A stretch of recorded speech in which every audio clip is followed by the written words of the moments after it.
The Sleeping Giant. Awakens Captain. Sarah Chen stood on the bridge of the USS Blackstar, watching the stars through the massive view screen.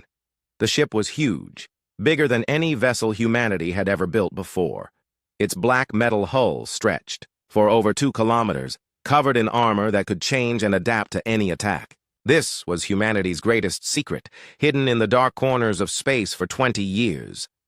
Sarah had commanded smaller ships before, but nothing like this. The Blackstar was not just a warship. It was a promise that if anyone ever threatened Earth and its colonies, humanity would hit back harder than anyone expected.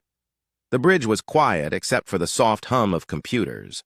Her crew of 300 worked at their stations, most of them not knowing why they had been pulled from their regular assignments. Only Sarah and a few senior officers knew the truth about what was coming. Lieutenant Commander James Park, her first officer, walked up to her with a tablet in his hands. His face was serious, more serious than she had ever seen it. "Captain," he said in a low voice, "we're getting reports from the Kepler system." Sarah's stomach dropped. Kepler colony was humanity's pride and joy. 50,000 people lived there on a planet they had spent 30 years making livable. It was proof that humans could build something beautiful in the stars. "What kind of reports?" she asked, though she already feared the answer. Park's hands shook slightly as he handed her the tablet. "The colony is gone, Captain. All of it." Sarah stared at the screen. The words seemed impossible to believe. Satellite images showed where New Seattle had been built along the river. Now there was nothing but glass and ash. The farms that had fed the colony were burned fields. The spaceport was a crater. "Survivors?" Sarah asked. "None found so far," Park replied. "The Zephyrian Empire's 3rd Fleet was spotted leaving the system 6 hours ago." Sarah felt anger rise in her chest like a fire.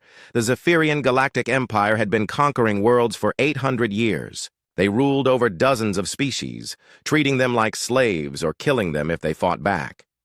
For decades, Earth's leaders had tried to stay out of their way, hoping that if humanity kept quiet, the Empire would leave them alone.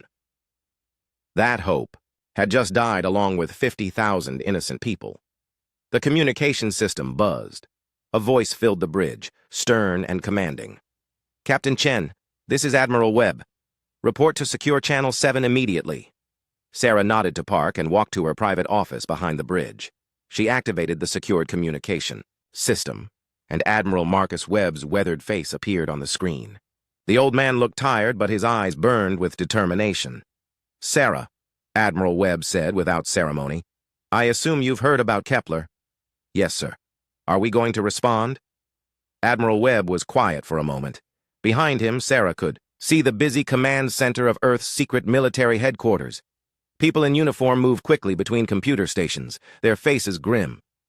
"Sarah, for 20 years we've been preparing for this day. We hoped it would never come, but we knew it might.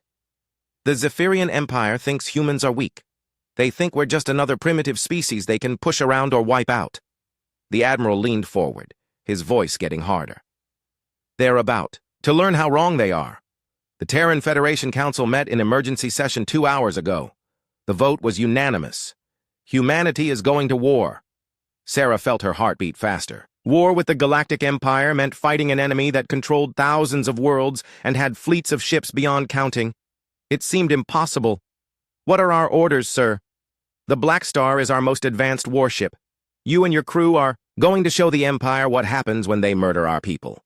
But first, you need to understand what you're commanding." Admiral Webb touched something off-screen, and new information appeared on Sarah's display. Technical specifications, weapon systems, and capabilities she had never seen before. "The Blackstar isn't just big, Sarah. It's smart.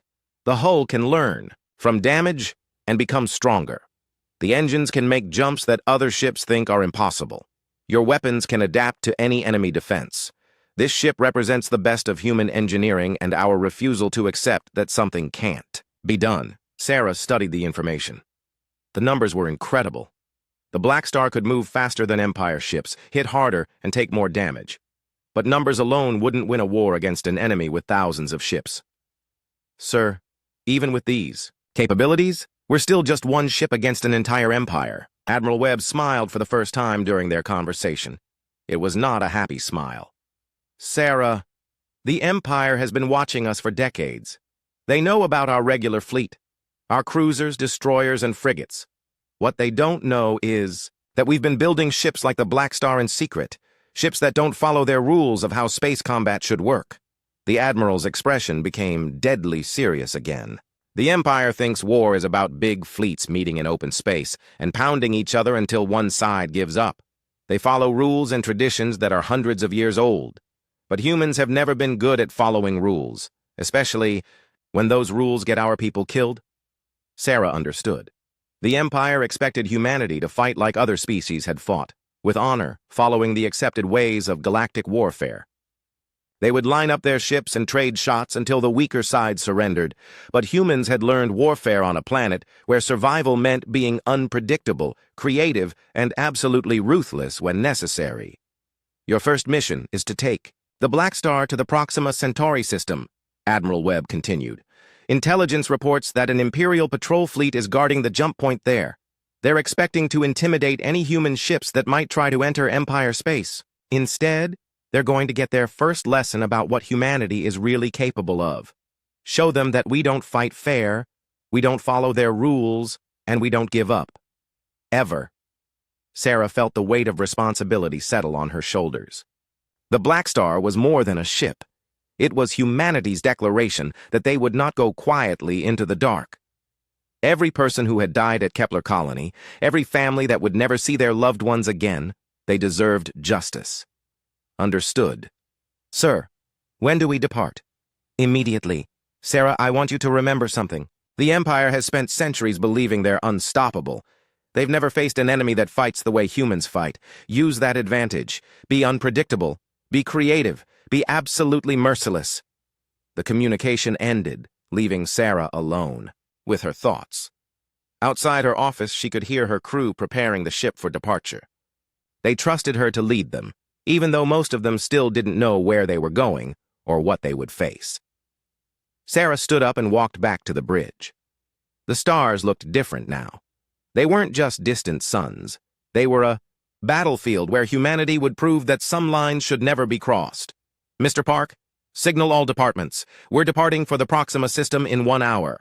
Set condition yellow throughout the ship. Aye, Captain. Should I inform the crew of our mission? Sarah looked at the view screen, where the stars waited. Somewhere out there, the Zephyrian Empire thought they had just squashed an annoying insect. They had no idea they had just awakened something that would burn their empire to the ground. Tell them we're going to war, Mr. Park, and tell them we're going to win. First blood. The Proxima ambush. The USS Blackstar dropped out of faster-than-light travel at the edge of the Proxima Centauri system. Captain Sarah Chen watched the tactical display as her sensors swept the area, looking for the Empire ships that intelligence said would be waiting. Contact, announced Lieutenant Torres from the sensor station. 4 ships holding position near the jump point. Configuration matches Zephyrian heavy cruisers. Sarah studied the enemy formation on her screen. The Imperial ships were arranged in a perfect diamond pattern, exactly the way their military manuals said they should be. Predictable, traditional, everything that human military thinking had learned to exploit. Analysis, Mr. Park? Her first officer consulted his display. Each ship is about half our size, but there are 4 of them. Their plasma cannons have good range, and their shields are strong. Standard Imperial doctrine says they'll try to surround us and concentrate their fire. Sarah nodded. The Empire had used the same tactics for centuries because they worked against every species they had fought. But humans had spent years studying those tactics and developing ways to turn them against their users. Communications. Open a channel. To the Imperial ships. The main screen flickered, and the bridge of the lead Imperial ship appeared. The Zephyrian captain was tall and thin, with gray skin and large black eyes. Like all Zephyrians, he wore elaborate military decorations that showed his rank and victories. His expression was one of bored superiority. I am War Commander Zexkai of the Imperial 3rd Battle Group, the alien said in accented English. You are in violation of Imperial space. Surrender immediately or be destroyed. Sarah stepped forward so the Zephyrian could see her clearly. She wanted him to remember this moment. This is Captain Sarah Chen of the Terran Federation ship Blackstar. You murdered 50,000 civilians at Kepler Colony. We're here to discuss your surrender." The Zephyrian's large eyes widened in what might have been surprise or amusement. "Surrender? Your species controls 12 worlds. The Empire rules over 3,000. You have 1 ship. I have 4. Do you understand mathematics, human?" "I understand that you're about to get a lesson in why you shouldn't have killed our people," Sarah replied calmly. "This is your last chance to leave this system alive." War Commander Zexakai made a sound that was probably laughter. "Humans truly are as foolish as our intelligence reports suggested. All ships, attack Formation 7, destroy the primitive vessel." The communication ended. On the tactical display, Sarah watched the Imperial ships begin to move, spreading out to surround the Blackstar just as Park had predicted. "Battle stations," Sarah ordered. Throughout the ship, alarms began to sound. "Mr. Park, initiate combat. Protocol Alpha." This was the moment 20 years of secret development would be tested. The Blackstar's revolutionary systems came online one by one. The adaptive armor began analyzing the enemy weapons. The quantum computers started calculating thousands of possible battle scenarios every second. The experimental engines prepared for maneuvers that would be impossible for any other ship. "Captain," called out Lieutenant Commander Hayes from the weapons station. "All weapons ready. Drone swarms are prepared for launch." "Sensors show the enemy ships are moving to surround us," Torres reported. "They'll be in firing position in 90 seconds. Sarah smiled. 90 seconds was more than enough time. "Launch all drones. Begin random evasive maneuvers. All weapons. Prepare to fire. On my command." What happened next would have been impossible for the Imperial commanders to predict, because no species had ever fought this way before. Instead of turning to meet the enemy ships head-on, the Blackstar seemed to dance. It spun, rolled, and twisted through space in patterns that made no tactical sense according to every military manual in the galaxy. But the seemingly random movements had a purpose. Each twist and turn positioned the human ship to avoid the enemy's weapons while setting up perfect attack angles. The Blackstar's computers were analyzing the Imperial formation and finding weaknesses that the aliens didn't even know existed. "Enemy ships opening fire," Torres announced. Streams of plasma energy lanced through space where the Blackstar should have been, but the human ship was already somewhere else, moving in ways that defied the Empire's understanding of space combat. The drones launched from the Blackstar swarmed toward the Imperial ships like angry insects. Each drone was small and fast, controlled by artificial intelligence that could think and react faster than any living pilot. The Imperial point defense systems tried to shoot them down, but there were too many, and they moved too unpredictably. "Direct hits on their lead ship," Hayes reported with satisfaction. "Their shields are down by 30%. War Commander Zexkai appeared on screen again, but this time his confident expression was gone. Behind him, Sarah could see Zephyrian crew members running between stations, their movements showing panic. "What kind of ship is this?" the alien commander demanded. "Your maneuvers are impossible. No ship can move like that." "Apparently we can," Sarah replied. "I told you that you should have left." She turned to Hayes. "Target their engines. All weapons, fire." The Blackstar's main gun spoke for the first time in anger. Unlike the plasma weapons the Empire used, human weapons were kinetic. They fired solid projectiles at incredible speeds. The projectiles were made of dense metals that could punch through any known armor, and they carried small nuclear warheads that exploded inside the target. The lead Imperial ship staggered as the human weapons tore through its hull. Internal explosions rippled along its length as the warheads detonated. In seconds, a ship that had terrorized dozens of worlds became a burning wreck drifting in space. "One down," Park reported. 3 remaining. The other Imperial ships began firing wildly, their plasma beams lighting up space in desperate attempts to hit the dancing human vessel. But the Blackstar's adaptive armor was learning. Each hit made the armor stronger and better able to resist the next attack. "Their weapons are becoming less effective," Torres called out. "Our armor is adapting to their plasma frequency." Sarah decided it was time to show the Empire something that would give them nightmares for generations. "Engage micro-jump drives." The Blackstar vanished. For a moment, the Imperial ships found themselves firing at empty space. Then the human ship reappeared directly behind one of the cruisers, so close that their hulls almost touched. At point-blank range, the Blackstar's weapons turned the Imperial ship into scrap metal in less than 5 seconds. The human ship vanished again, micro-jumping to a new position. The remaining Imperial commanders tried to adjust, but they were fighting an enemy that could appear anywhere at any time. It was like trying to fight a ghost. Within 10 minutes, all 4 Imperial ships were destroyed.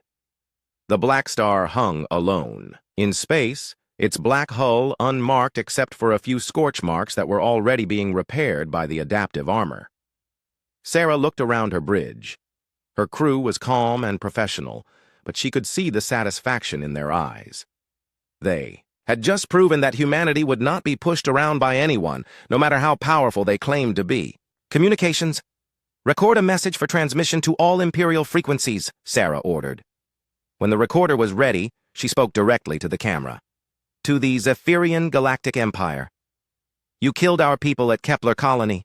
You thought we would be afraid. You were wrong. This is what happens when you threaten humanity. We don't surrender. We don't negotiate with murderers. We fight back, and we fight to win. She paused, making sure her next words would be clear. Tell your leaders that the USS Blackstar is coming for them. Tell them that humanity has entered this war. And tell them that their empire's days are numbered. The message was sent on all frequencies, broadcasting to every Imperial ship and base within 50 light years. Soon, every Zephyrian commander would know that the humans had just destroyed an entire battle group without losing a single ship. But, more importantly, they would know that everything they believed about warfare had just changed forever. Set course for the Ross system, Sarah ordered. Intelligence reports another Imperial patrol there. It's time to teach them that Proxima wasn't luck. As the Blackstar jumped back into faster-than-light travel, Sarah smiled grimly. The Empire thought they ruled the galaxy through fear and superior firepower. They were about to learn that humans had spent their entire evolution becoming very, very good at fighting back against bigger, stronger enemies. The war had begun, and humanity intended to finish it. The ripple effect. Empire in panic high. Admiral Vex Thara stood before the massive holographic display in the Imperial War Room on Zephyr Prime. Her 4 arms moved gracefully as she manipulated the 3-dimensional map of the galaxy, focusing on the sector where 2 more Imperial patrol groups had been completely destroyed. The reports were impossible to believe, yet the evidence was undeniable. In just 3 weeks, this single human ship had eliminated 12 Imperial vessels without suffering any significant damage. More disturbing was how they fought, using tactics that violated every principle of civilized warfare. Show me the battle. Recordings again, Vex Thara commanded. The hologram changed to display the attack on the Imperial base at Ross Station. Vex Thara watched as the human ship appeared to split into multiple contacts, confusing the station's targeting systems. It took several viewings before she realized the humans were using some kind of electronic warfare that made their single ship look like an entire fleet. Analysis? She asked her staff. General Korthmar, a veteran of 50 campaigns, stepped forward. His usual confidence was missing. High Admiral, this human vessel operates unlike anything we have ever encountered. They do not engage in honorable combat. They use deception, misdirection, and what can only be called trickery. Vex Thara's mandibles clicked in irritation. Explain. They attack from unexpected angles. They use weapons that change their characteristics during battle. Their ship seems to learn from our attacks and become stronger. Most troubling, they do not follow any recognizable tactical doctrine. On the display, Vex Thara watched the human ship perform what her analysts called a micro-jump, disappearing and reappearing in a new location faster than any ship should be able to calculate a jump. It was a maneuver that should have been suicide, as jumping too close to gravity wells or other ships typically destroyed the jumping vessel. But somehow, the humans made it work. How many ships have we lost to this single vessel? Vex Thara asked. 12 confirmed destroyed, High Admiral. But the psychological impact has been far worse. Vex Thara turned away from the display to look at her subordinate. In 800 years, the Empire had never faced a military setback like this. Individual ships were occasionally lost to accidents or pirates, but entire battle groups simply did not disappear. Psychological impact? General Korthmar looked uncomfortable. Word is spreading through the Imperial fleet. Many commanders are requesting reinforcements for routine patrols. Some have abandoned their positions and withdrawn to more heavily defended systems. There are reports of panic among crews who believe the human ship can appear anywhere at any time. This was worse than Vexthara had feared. The Empire's power came not just from superior numbers and firepower, but from the absolute certainty that resistance was futile. When their subject species saw Imperial ships, they surrendered without fighting. Fear was the Empire's most powerful weapon, but fear was a blade that could cut both ways. What do our intelligence services say about human military capabilities? Our spies report that humanity has perhaps 200 warships total, most of them smaller than our heavy cruisers. They have 12 colony worlds and a single homeworld. By all logical analysis, they should pose no threat to the Empire. Vexthara studied the tactical display again. Logic said the humans were insignificant. Reality said they had just humiliated the most powerful military force in galactic history. High Admiral, another officer interrupted. We're receiving priority communications from the Kepler sector. It's urgent. The display changed to show Commander Zilteth, who governed the industrial worlds that had been built where the human colony once stood. The Zephyrian's skin had turned pale, a sign of extreme stress. High Admiral, we have a situation. The slave populations on 3 worlds have begun revolting. They claim that if humans can defeat our fleets, the Empire is not invincible. Production has stopped on 12 industrial complexes. Vexthara felt a cold sensation in her stomach. The Empire controlled thousands of worlds and trillions of beings. If word spread that the Imperial fleet could be defeated, suppress the revolts immediately. Execute the leaders and make examples of them. We tried, High Admiral. But the rebels have somehow acquired advanced weapons. Our security forces are being overwhelmed, and the revolts are spreading to other systems. The communication ended, leaving the war room in stunned silence. Vexthara looked at the galactic map with new understanding. The human ship wasn't just destroying Imperial vessels. It was destroying the Empire's reputation for invincibility. High Admiral, General Korthmar said quietly, we're receiving similar reports from 18 other sectors. Species that have been peaceful for centuries are suddenly attacking our installations. Some of our client species are refusing to pay tribute or provide troops. Vexthara closed all 4 of her eyes and tried to think. In 3 weeks, one human ship had started something that threatened the entire Imperial system. The subject species weren't rising up because they suddenly found courage. They were rebelling because they had seen proof that the Empire could be hurt. Show me everything our intelligence networks have gathered about this human ship, she ordered. The display filled with information that made Vexthara's blood run cold.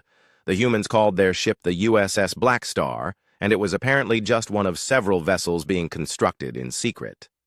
But more disturbing were the tactical analysis her best military minds had prepared. Human warfare was completely alien to Imperial thinking. Where Zephyrian commanders followed established procedures and honored ancient traditions, humans seemed to make up new tactics in the middle of battle. They treated war not as a formal duel between honorable opponents, but as a problem to be solved using any method that worked. High Admiral, one of her intelligence officers reported, we've intercepted human communications. They're not trying to conquer territory or demand tribute.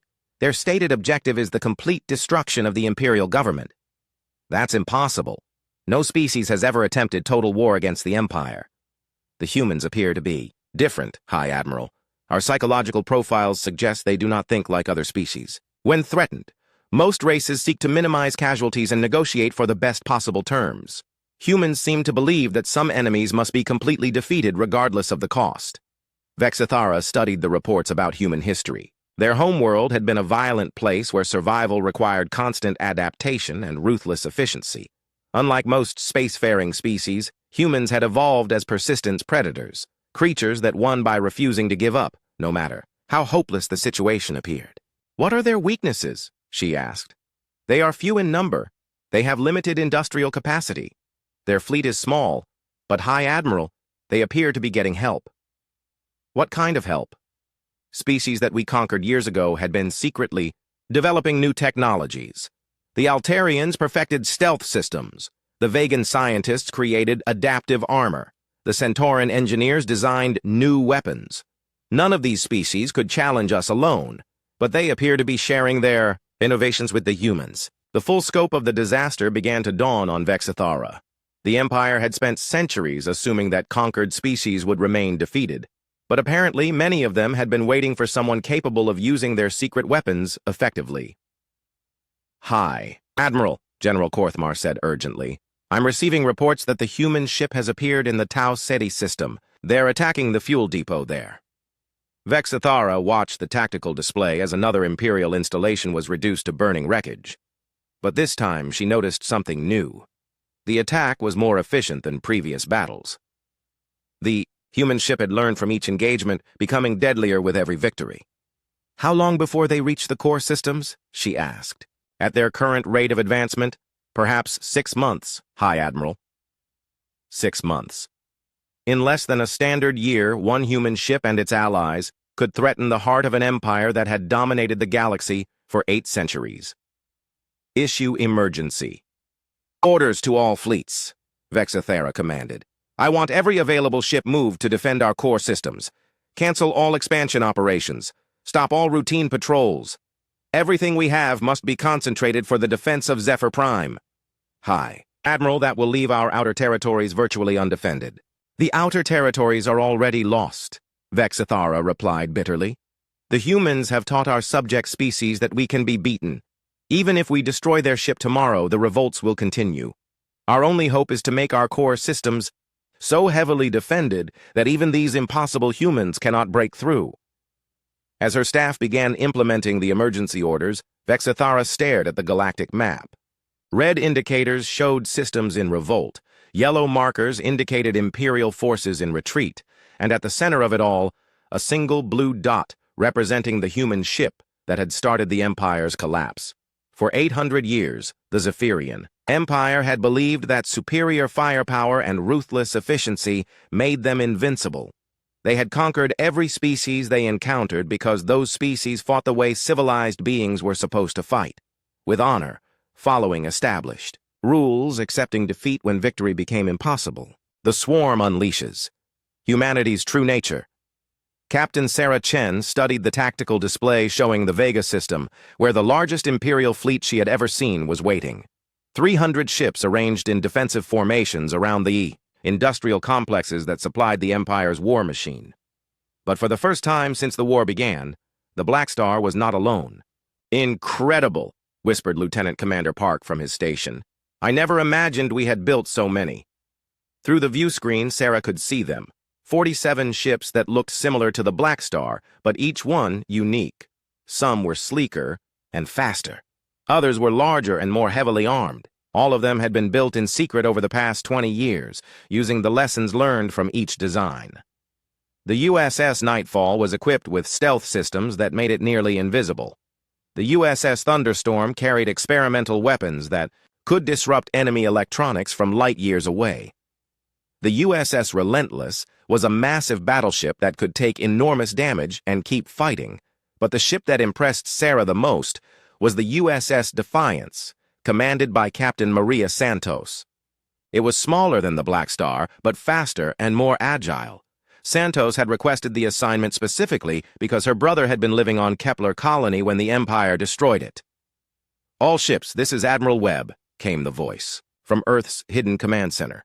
"Today we show the Empire what happens when they threaten humanity's children. These ships represent the best of human engineering, but more importantly, they represent our refusal to accept defeat." Sarah opened communications to the fleet. 47 other captains appeared on her screen, men and women from every human, colony, and Earth itself. They had volunteered for this mission knowing they might not return, but also knowing that someone had to make the Empire pay for what they had done. "Captains," Sarah addressed them, "the Empire has spent months trying to figure out how one ship could defeat their fleet so easily. Today they learned that the Blackstar was just the beginning. We're not just here to win battles. We're here to end this war permanently." Captain Santos of the Defiance spoke for all of them. "We're ready, Sarah. Let's show them what humanity can do when we work together." The Imperial fleet in the Vega system was commanded by Admiral Zextorath. considered one of the Empire's most brilliant military minds. He had studied every battle the Blackstar had fought and believed he understood how to counter human tactics. His 300 ships were arranged in overlapping defensive zones with no gaps the humans could exploit. His commanders had orders to concentrate their fire and prevent the humans from using their micro-jump technology. It was a perfect defense according to every military textbook in the Empire. It lasted exactly 17 minutes. The human fleet attacked like nothing the Empire had ever seen. Instead of advancing in formation like civilized beings, they seemed to explode in all directions at once. Some ships attacked the flanks, others came from above and below. Several ships used stealth technology to appear inside the Imperial formation, causing panic and confusion. But the most terrifying thing was how they coordinated their attacks. The human ships fought like a pack of predators, each one supporting the others in ways that created opportunities no single ship could have achieved alone. The USS Nightfall used its stealth systems to mark targets for the other ships. The USS Thunderstorm disrupted Imperial communications and targeting systems. The USS Relentless drew enemy fire while smaller ships attacked from unexpected angles. And at the center of it all, the USS Blackstar and USS Defiance worked together. Like dancers, their movements perfectly synchronized as they tore through the Imperial formation. "Admiral, we've lost 60 ships in the first 10 minutes. Reported Admiral Zextorath's tactical officer. "The humans are using some kind of coordinated battle network. Their ships are sharing targeting data and battle plans in real time." "Impossible," Zextorath replied. "No species has that level of tactical coordination." But the evidence was undeniable. The human ships fought as if they shared a single mind, anticipating each other's moves and creating battle tactics that emerged from their collective intelligence. When one human ship was damaged, two others moved to protect it, while a third took its place in the formation. When Imperial ships concentrated their fire on a single target, the humans adapted their strategy instantly to take advantage of the new situation. "Admiral, the humans are requesting communication," his communications officer announced. "Admiral," Zextorath expected to see Captain Chen, the human who had become famous throughout the Empire as the commander of the dreaded Blackstar. Instead, he saw a different human, a woman with graying hair and tired eyes. "I am Admiral Rebecca Stone of the Terran Federation Navy," she said calmly. "I'm here to accept your surrender." "Surrender?" Zextorath could not hide his shock. "You have less than 50 ships. I have 300. "You had 300 ships," Admiral Stone corrected. "Check your tactical display." Zextorath looked at his screens and felt his blood freeze. In less than 20 minutes, he had lost over half his fleet. The human ships continued their deadly dance through space, destroying Imperial vessels faster than his sensors could track. But what truly terrified him was that the humans were learning during the battle. Their attacks became more efficient, with each passing minute, as if they were analyzing every Imperial tactical response and developing counters in real time. "How?" he whispered. "Admiral, my species spent millions of years learning how to hunt animals that were bigger, stronger, and faster than we were. We survived by working together and never giving up. Your empire made the mistake of thinking that bigger always wins." On the tactical display, Zextorath watched his carefully planned formation collapse as the human ships exploited weaknesses he didn't even know existed. "You're not fighting like soldiers," he accused. "You're fighting like animals." Admiral Stone's expression didn't change. "We're fighting like humans. The Empire murdered 50,000 of our people, including children. Did you expect us to follow your rules of civilized warfare after that? All species follow the conventions of galactic combat. Admiral, let me explain something about humanity that your intelligence services apparently missed. When someone threatens our families, we don't fight to win according to your rules. We fight to make sure the threat never exists again." Zextorath looked around his bridge.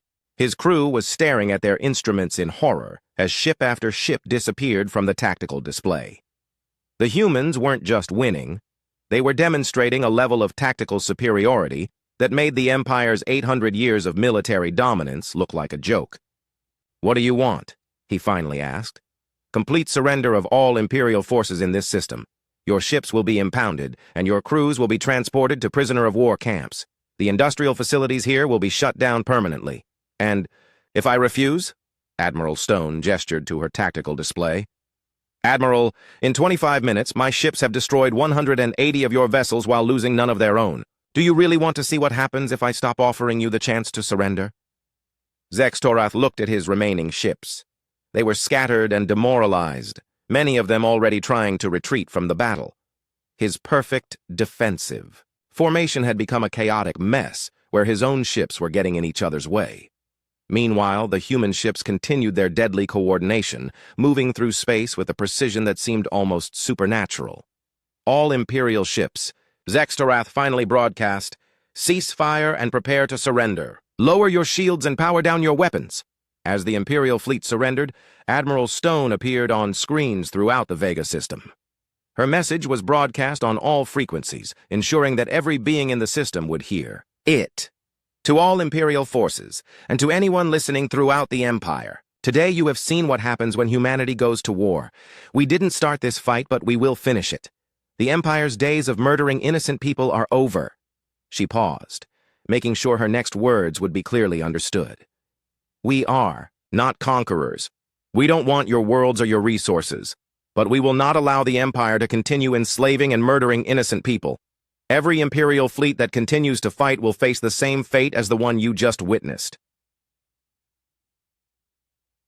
Transmission ended, but its impact would be felt across the galaxy. In hidden bases throughout human space, more ships were being completed. Each one incorporated improvements based on battle data from the First Fleet engagements. But the Empire was beginning to understand that their real problem wasn't the human ships. It was the human crews. Other species fought wars to achieve political objectives or gain territory. Humans fought wars to eliminate threats, and they would not stop until the threat was completely gone. Captain Sarah Chen opened a private channel to Admiral Stone. "Admiral, reconnaissance shows that the Empire is withdrawing all their fleets to defend their core systems. They're abandoning their outer territories completely." "Good," Admiral Stone replied. "That means they're finally taking us seriously. But it also means the next phase of this war is going to be much harder. They'll concentrate everything they have around Zephyr Prime, the Reckoning.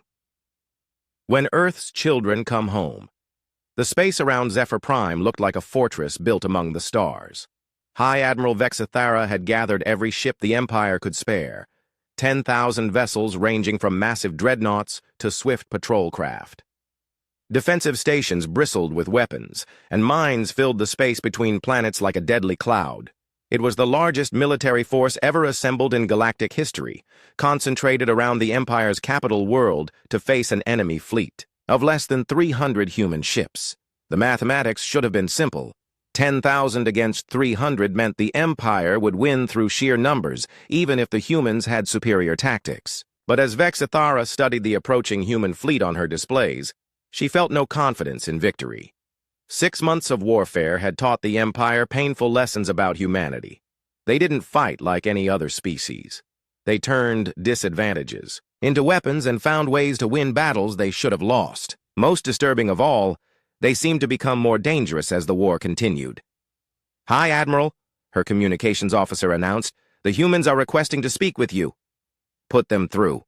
The main screen flickered, and Vexithara found herself looking at a human she had never seen before. He was older than the other human commanders, with gray hair and scars that spoke of many battles. Behind him stood Captain Sarah Chen of the dreaded Blackstar, but this new human was clearly in command. "I am Admiral Marcus Webb of the Terran Federation Navy," he said in a calm voice. "I'm here to offer you one final chance to surrender." Vexithara's mandibles clicked in bitter amusement. "Admiral Webb, I have 10,000 ships. You have less than 300. Even with your superior technology, the numbers are overwhelming." "Hi, Admiral. You're thinking about this wrong. We're not here to fight 10,000 ships. We're here to end a war that your empire started when you murdered our civilians. This is absurd. No force your size could possibly threaten our capital system." Admiral Webb glanced at something off-screen, then looked back at Vexithara with an expression that made her stomach cold. "Hi, Admiral. 6 months ago, your intelligence services told you that humanity had perhaps 200 warships total. They were wrong. We've been building ships in secret for 20 years. and we've been building them faster since the war began." The human admiral gestured, and the tactical display on Vexithara's screen changed to show the space around Zephyr Prime. Her blood froze as she saw what the sensors were detecting.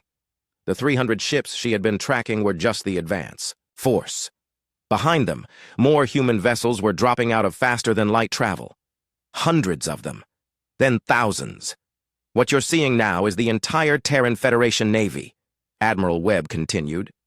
"Every ship we've built, every crew we've trained, every weapon we've developed, all of it is here for one purpose: to make sure your empire never threatens innocent people again." Vexithara stared at the display in horror. The human fleet kept growing as more ships arrived. They had hidden their true strength perfectly, letting the Empire believe they were facing a small force while building an armada that now rivaled her own. But numbers alone didn't explain the sick feeling in her stomach. It was the way the human ships moved. Even with thousands of vessels, they maintained perfect coordination. Their formations were unlike anything in Imperial tactical manuals: fluid, adaptable, and somehow alive. "Hi, Admiral." Admiral Webb's voice drew her attention back to the screen. "Your empire has ruled through fear for 800 years. You've enslaved entire species and killed anyone who resisted. That ends today.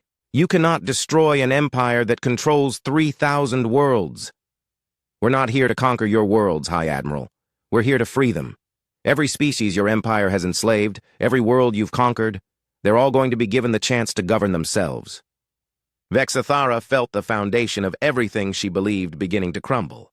The empire was more than just a government. It was order imposed on a chaotic galaxy. Without imperial rule, there would be wars between species, chaos between worlds. Without the empire, the galaxy will tear itself apart, she said desperately. "Maybe," Admiral Webb admitted, "but that's their choice to make. Freedom is messy and dangerous, but it's still better than slavery." The human admiral's expression hardened. "High Admiral, you have 1 hour to order the complete surrender of all Imperial forces. If you refuse, we will take Zephyr Prime by force. You would attack a world with billions of civilians? We would attack the military installations and government centers that keep your empire functioning.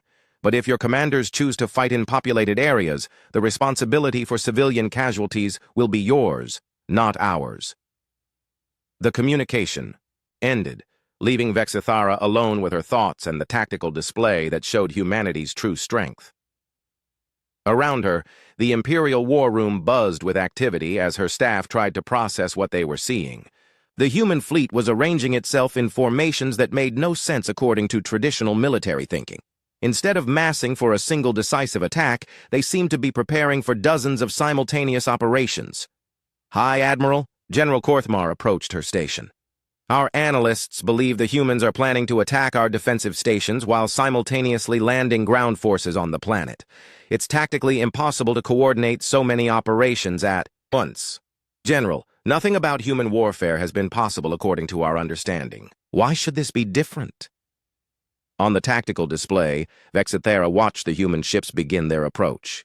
They moved like schools of fish or flocks of birds, each ship following simple rules that somehow created complex, beautiful patterns. It was as if the entire human fleet shared a single mind. But as the hour deadline approached, Vexithara began to understand something that chilled her to the bone. The humans weren't just coordinating their fleet through advanced communications. They were fighting with an emotional unity that no other species had ever achieved. Every human ship carried crews who remembered the 50,000 civilians killed at Kepler Colony. Every captain had volunteered for a mission they might not survive because they believed some things were worth dying for. Every sailor and marine was fighting not just for victory, but for justice. The Empire had always relied on superior firepower and the assumption that their enemies would eventually surrender when the cost became too high. But the humans had already paid the highest cost they could imagine: the murder of their children. Nothing the Empire could do to them now would be worse than what had already been done. "High Admiral," her communications officer called out. "Admiral Webb is requesting a response to his surrender ultimatum." Vexithara looked around the war room at her staff and commanders. These were beings who had dedicated their lives to preserving the empire their ancestors had built. They deserved to know the truth. "Open a channel to all Imperial ships," she ordered. When the channel was active, Vexthara addressed her fleet, and the 10,000 captains who trusted her to lead them to victory. "Warriors of the Empire, we face an enemy unlike any we have fought before. The humans do not seek conquest or tribute. They seek our complete destruction as a political entity. They will not negotiate, they will not compromise, and they will not stop until our government ceases to exist." She paused, knowing that her next words would determine the fate of her entire civilization. "I have studied their tactics and analyzed their capabilities. I believe they have the strength to defeat us, even here in our most heavily defended system. But more than that, I believe they have the will to continue fighting no matter what. The cost." The war room was silent except for the soft hum of computers and the distant vibration of the ship's engines. "However," Vexthara continued, "we are Zephyrians. Our ancestors built this empire when the galaxy was chaos and darkness. We have a duty to preserve what they created, even if it means fighting a battle we cannot win." She straightened to her full height, her forearms spread in the traditional gesture of defiance. "All ships, prepare for battle. We will show these humans that the Empire does not surrender, no matter what the odds." As her fleet moved into defensive positions, Vexthara watched the human armada begin its final approach.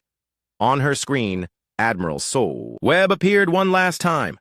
"Hi, Admiral. Our sensors show your ships moving into attack formation. Are you certain about this decision?" "Admiral Webb, the Empire has ruled for 800 years. We will not surrender to a species that achieved spaceflight 2 centuries ago." Admiral Webb nodded sadly. "I understand, High Admiral. You're choosing to fight for what you believe in. I can respect that, even if I can't agree with it." The human admiral's expression became grim. "But understand this. You started this war when you killed our people. We're going to finish it. The largest space battle in galactic history began exactly 1 hour after Admiral Webb's ultimatum expired. The Empire's 10,000 ships opened fire simultaneously, filling space with enough energy to melt planets. But the human fleet was no longer where the Imperial targeting computers said it should be. Using micro-jump technology that still seemed impossible, human ships appeared throughout the Imperial formation like ghosts materializing from another dimension.